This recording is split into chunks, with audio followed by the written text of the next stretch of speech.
दोस्तों, आप सबका मेरे YouTube चैनल पर स्वागत है। तो बात करते हैं कहानी तड़प तेरे इश्क के अगले भाग की। पिछले भाग में आपने पढ़ा कि सैम मीटिंग में देर से पहुंचता है और पंखुड़ी उसे बहुत सुनाती है और हॉस्पिटल में एक लड़की वो भागकर अपनी बच्ची के पास जाती है और एकदम से उसे अपने सीने से लगा लेती है। उस लड़की की माँ गुस्से से, मिल गई तुझे अपने काम से फुर्सत, आ गया याद कि तू एक बच्ची की माँ भी है जो कि बीमार है। अरे आग लगे ऐसे काम को, ऐसे काम का क्या फ़ायदा जो इंसान को अपने बच्चे तक का होश न रहे। वो बेचारी कब से मम्मा मम्मा पुकार रही है और एक तू है जिसे कोई परवाह ही नहीं है। कुमुद लगातार उस लड़की को सुना रही थी। वो लड़की कुछ कहने के लिए अपने होठ हिलाती है पर कुमुद बीच में ही उसे चुप करवाते हुए, बस अब कोई सफाई पेश करने की ज़रूरत नहीं है तुझे। मेरी बच्ची को एक बार ठीक हो जाने दे, तेरी खबर तो मैं बाद में लूँगी। अरे इतना भी क्या काम में बिजी होना जो इंसान को अपने फ़ोन तक का होश नहीं है। वो तो भला हो उस लड़के का जिसने मेरी मदद की और मुझे अस्पताल पहुंचाया, वरना पता नहीं आज क्या हो जाता। वो अभी भी उस लड़की को डांट रही थी। इतने में एक नर्स अंदर आती है जो उस बच्ची का चेकअप करने आई थी। उस बच्ची का नाम काव्या था और प्यार से सब उसे कुहू बुलाते थे। वो नर्स कुहू का चेकअप करने के लिए आई थी। वो अंदर आती है और वहाँ पर किसी अनजान लड़की को देखकर कुमुद से पूछती है कि ये कौन है। ये मेरी बेटी है हिमांशी, कुहू की मम्मी। ये सुनकर वो नर्स, तो आप हैं कुहू की मम्मी। बेचारी कब से मम्मा मम्मा कर रही थी। फिर वो कुहू के पास जाकर, बच्चे अब तो मम्मा आ गई ना, अब तो मुझे चेक करने दो कि आपका फीवर कम हुआ या नहीं हुआ। वो कुहू के सर पर प्यार से हाथ फेरते हुए बोलती है। हिमांशी मन ही मन खुद को कोस रही थी कि क्यों उसने अपना फ़ोन साइलेंट पर रखा, क्यों वो भूल गई कि आज कुहू को भी उसकी ज़रूरत है, क्यों आज वो अपने काम पर गई। ये सोचते हुए और कुहू की हालत देखते हुए उसकी आंखों में नमी तैर जाती है। कुमुद को अभी भी बहुत गुस्सा आ रहा था, लेकिन वो हिमांशी का चेहरा देखकर उसे कुछ नहीं कहना चाहती थी, इसलिए वो वहाँ से उठकर बाहर चली जाती हैं। नर्स कुहू का चेकअप करने के बाद, आप परेशान मत होइए, अब ये पहले से बिल्कुल ठीक हैं। फीवर पहले से बहुत कम है, सुबह तक तो ये बिल्कुल ठीक हो जाएंगी। बहुत प्यारी बच्ची है आपकी। इतना कहकर नर्स वहाँ से चली जाती है। कुहू एक बार फिर अपनी माँ से चिपक जाती है। हिमांशी भी उसे अपने सीने से लगा लेती है। उसकी आंखों से आंसू बह जाते हैं। तभी दौड़ती भागती हुई पंखुड़ी अंदर आती है। उसकी सांसें काफ़ी तेज चल रही थीं। पंखुड़ी हिमांशी की छोटी बहन थी। वो जल्दी से हिमांशी के पास जाकर कुहू के बारे में पूछती हैं कि अब वो कैसी है। पर फिर वो हिमांशी को रोते हुए देखकर, माँ ने डांटा आपको। हिमांशी अपने आंसू साफ करते हुए, तो गलती भी तो मेरी ही है ना, मुझे अपना फ़ोन साइलेंट पर नहीं रखना चाहिए था, और रखा था तो कम से कम ध्यान तो देना चाहिए था।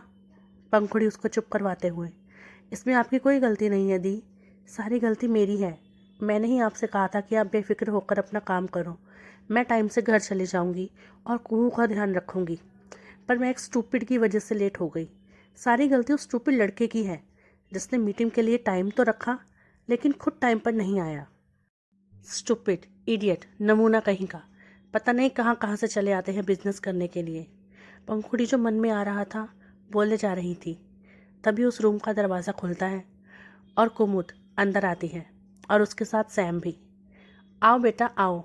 मुझे तो बाद में याद आया कि मैं तुम्हारा फ़ोन देना तो भूल ही गई। अपनी माँ के साथ किसी अनजान की आवाज़ सुनकर पंखुड़ी और हिमांशी दोनों ही पीछे मुड़कर देखती हैं।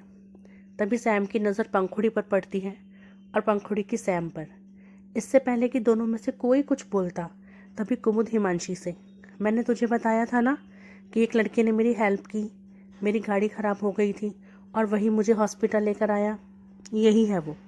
इसका जितना शुक्रिया किया जाए उतना कम है, वरना कौन अपना टाइम ख़राब करके किसी की हेल्प करता है। मेरी हेल्प करने के चक्कर में बेचारा अपना फ़ोन यहीं भूल गया, बस वही लेने आया है। ये सुनते ही पंखुड़ी को एक झटका लगता है और उसे सब समझ में आ जाता है कि सैम को देर क्यों हुई। हिमांशी एकदम से सैम के पास जाती है और उसका धन्यवाद करते हुए, समझ में नहीं आ रहा कि किन शब्दों में आपका धन्यवाद करूं। अगर आज आप, सैम बीच में ही, अब आप मुझे शर्मिंदा कर रही हैं, ऐसा मत कहिए। आप गुड़िया का ध्यान रखिए। अब कैसी तबीयत है इसकी? वो प्यार से कुहू के सर पर हाथ फेरते हुए बोलता है। हिमांशी हल्का सा मुस्कुराते हुए, पहले से बेहतर है। वहीं पंखुड़ी अपनी गर्दन झुकाए खड़ी थी। बहुत बड़ी गलती हो गई थी उससे, यह एहसास उसे हो गया था। कुमुद एक बार फिर सैम को आशीर्वाद देते हुए, बेटा भगवान तुम्हारे जैसी समझदारी और नेकदिली सबको दे, वरना आज के ज़माने में अगर कोई सड़क पर मर भी रहा हो तब भी लोग पास से गुजर जाते हैं, क्योंकि उनके लिए सबसे पहले अपना काम ज़रूरी है। कितनी गाड़ियाँ गुजर गई मेरे पास से, लेकिन सिर्फ तुमने मेरी हेल्प की। हमेशा खुश रहो, वो सैम को ढेरों आशीर्वाद देते हुए बोलती है। सैम एकदम से, बस भी कीजिए आंटी, ऐसा कुछ खास काम नहीं किया है मैंने। वैसे भी मेरे लिए हर चीज़ से ज़रूरी, हर काम से ज़रूरी किसी की ज़िंदगी है, उससे ज़रूरी कुछ भी नहीं। ये बात वो पंखुड़ी की तरफ देखते हुए बोलता है। पंखुड़ी नज़रें उठाकर उसकी तरफ देखती है।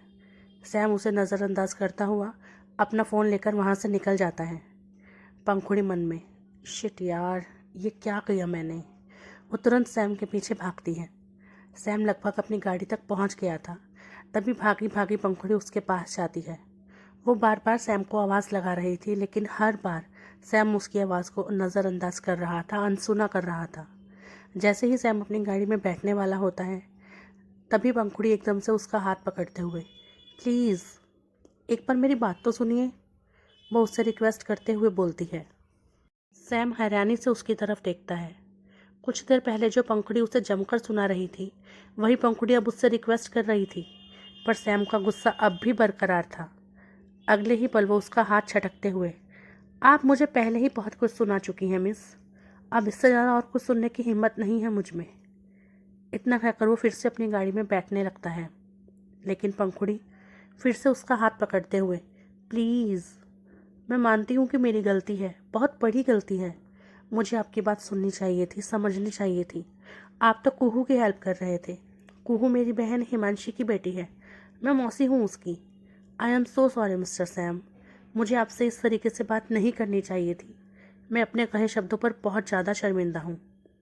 पंखुड़ी अपनी गर्दन झुकाकर बोलती है। सैम जो उसे ही देख रहा था, वो अपने दोनों हाथ बांधते हुए, तो आप उस बच्ची की मौसी हैं, इसलिए आपको अपनी गलती का एहसास हो रहा है। अगर उसकी जगह कोई और होता तो आपको शायद अपनी गलती का एहसास नहीं होता, तब तो शायद आपको पता भी नहीं चलता कि मैं क्यों लेट हुआ क्यों नहीं। बात अगर खुद पर आए या अपने किसी पर आए तो सब चलता है, लेकिन अगर आपकी मम्मी की जगह कोई और होता और मैं उसकी हेल्प करते हुए लेट हो जाता तो शायद आपके सुर नहीं बदलते मैडम। एनीवे, जो होना था हो चुका है, और बहुत अच्छा हुआ कि मुझे आपका ये डबल नेचर पता चल गया, और मैं ऐसे लोगों के साथ बिजनेस तो दूर बात करना भी पसंद नहीं करता। मैंने पहले ही कहा था कि अब आप चाहेंगी भी तो भी ये मीटिंग नहीं होगी। इतना कहकर वो छट से अपनी गाड़ी में बैठता है और वहाँ से चला जाता है। पंखुड़ी तब तक उसकी गाड़ी को देखती है जब तक वो आंखों से ओझल ना हो गई हो। सच में गलती तो हुई थी उससे। तभी पीछे से हिमांशी उसके कंधे पर हाथ रखती है। पंखुड़ी पीछे मुड़कर देखती है। हिमांशी उससे सवाल करते हुए, क्या चल रहा है ये सब? क्या ये वही मीटिंग वाला है जिस पर तो अपना सारा गुस्सा निकाल कर आई है? जी दीदी। इतना कहकर पंखुड़ी अपनी गर्दन झुका लेती है। हिमांशी उसे डांटते हुए, तुझे कब अकल आएगी पंखुड़ी? क्यों तेरा अपने गुस्से पर काबू नहीं रहता? क्यों तुझे गुस्से में सही या गलत दिखाई नहीं देता? सही तो कह रहा था वो कि बात कुहू की है, तो तू सब चीज़ों के लिए एग्री हो गई, और कुहू की जगह कोई और होता तो पूरी ज़िंदगी इस लड़के को गलत समझती रहती। कम से कम एक बार बात तो सुन लेती उसकी। हद करती है तो पंखुड़ी। इतना कहकर हिमांशी भी वहाँ से चली जाती है। पंखुड़ी एक गहरी सांस लेकर, सच में दी, इस बार मैंने हद कर दी। ये क्या हो गया मुझसे? अब बात बिजनेस की नहीं है, बात है कि मैंने उसे बहुत भला बुरा कह दिया है, और जब तक मैं उसे सॉरी नहीं बोल दूँगी और जब तक वो मुझे माफ़ नहीं करेगा तो मुझे चैन नहीं मिलेगा। कुछ तो करना पड़ेगा। इतना कहकर वो कुछ सोचते हुए कुहू के पास चली जाती है। रात बहुत ज़्यादा हो गई थी, तो अब सैम तो सुबह ही घर जाने वाला था। वो वहीं पर एक होटल में रात गुजारने का फैसला करता है। वो बात अलग थी कि उसकी नींद गायब थी। पंखुड़ी की तेज़ तर्रार बातें, उसका डांटना, सब किसी फिल्म की तरह उसके जहन में घूम रहा था। आज से पहले किसी लड़की ने सैम से इस तरीके से बात नहीं की थी। वो होटल के रूम में जाते हुए, समझती क्या है खुद को? जब दिल करेगा डांटने लग जाएगी, जब दिल करेगा तो सॉरी बोलने आ जाएगी। अरे मैं कोई पागल हूँ? एक बार मेरी बात सुन लेती तो क्या बिगड़ जाता उसका। बट मुझे अब इस नक्चरी लड़की के साथ कोई भी डील करनी ही नहीं है। और नाम देखो इसका, पंखुड़ी। कितना प्यारा नाम है। ऐसा लग रहा था बोलेगी तो मुंह से फूल गिरेंगे, और जब बोल रही थी तो आग उगल रही थी। पंखुड़ी नहीं, उसका नाम तो कटीली होना चाहिए था, कांटों से भरी हुई। सैम जो जी में आए बस बोलता ही जा रहा था, और फिर वो चेंज करके बिस्तर पर गिर जाता है, पर नींद आंखों से कोसों दूर थी। वहीं अस्पताल में कुहू को आज की रात वहीं पर रहना था। हिमांशी और पंखुड़ी ने कुमुद को घर भेज दिया था, और खुद वो दोनों वहीं कुहू के पास थी। हिमांशी तो कुहू को सुलाते सुलाते सो गई थी।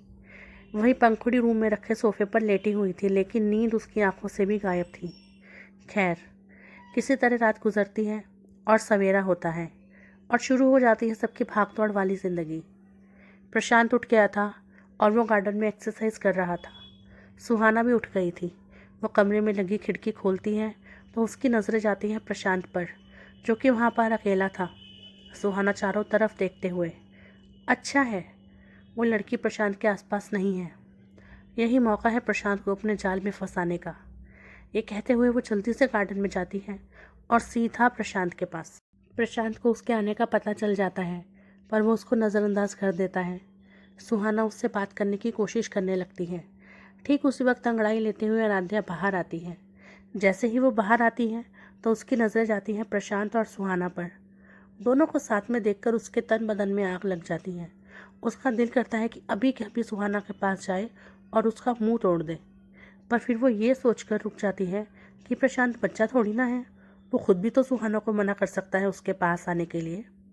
दोनों को देखकर उसका मुंह बन गया था और वो वापस जाने लगती हैं। तभी प्रशांत की नज़रें उस पर पड़ती हैं।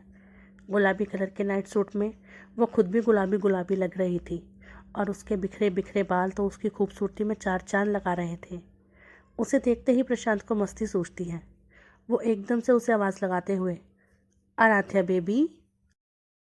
आराध्या ने जैसे कुछ गलत सुन लिया हो। उसके कदम वहीं रुक जाते हैं और वो छट से पीछे मुड़कर देखती हैं। इतने में प्रशांत उसके पास आते हुए, ओह आराध्या डार्लिंग, कहाँ हो तुम सुबह से? तुम्हें पता है ना कि जब तक मैं तुम्हारा ये प्यारा सा चेहरा नहीं देख लेता तो मेरी सुबह नहीं होती। जानती हो ना तुम। ओह गुड मॉर्निंग जान। ये कहता हुआ वो एकदम से उसके गले में अपनी बाहें डाल देता है। आराध्या की आंखें हैरानी से फैल जाती हैं। बेचारी आराध्या कहीं खुशी से मर ही ना जाए। तो अब अपनी मस्ती में क्या करेगा प्रशांत, और किस तरह हैंडल करेगी उसको आराध्या? कहीं प्रशांत की ये मस्ती उसी पर भारी ना पड़ जाए। चलिए, ये तो आपको अगले भाग में पता चल जाएगा। अगर आप लोगों को कहानी अच्छी लग रही है तो वीडियो को लाइक करें, कमेंट करें, और प्लीज़ जिन लोगों ने अभी तक चैनल को सब्सक्राइब नहीं किया है वो जल्दी से सब्सक्राइब कर लें, ताकि जल्दी जल्दी इस कहानी के भाग आपको मिलते रहें, और फिर इसके बाद एक और बढ़िया सी स्टोरी मैं आपके लिए लेकर आऊँ। तब तक के लिए धन्यवाद।